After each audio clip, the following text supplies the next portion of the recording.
We're going to have a short discussion this afternoon, following up a nice segue from the previous discussion that Abhik led on the provocative topic of competitive devaluations. When Rajat proposed this to me, asked me to chair this session, I almost resisted because I thought the title was a little bit, dodgy. But then I decided, no, I should do it because it's kind of an interesting issue, and I think it's a good one for us in this G20 environment to have a bit of a discussion about. Our panelists today are Professor Ashima Goyal from the Indira Gandhi Institute of Development Research in Mumbai, and she's a frequent writer and author on many of these topics, as well as other macroeconomic and development topics. She's also a member of the Technical Advisory Committee at the RBI, and so she's clearly in the know on monetary policy questions. Our other panelist is Shabir Gokarn, who is Director of Research at Brookings India and previously was the Deputy Governor in charge of monetary policy at the RBI. So between the two of them, we have quite a good scope for discussing monetary policy cooperation issues. I think Shabir also has been involved in the G20 process in his previous role. So that said, I think if I could just suggest that we,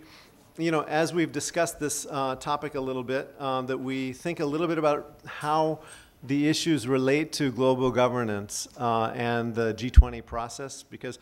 I think the issues related to IMF quota reform, what's the role of the IMF and other institutions in addressing some of these issues, is a good one. I also think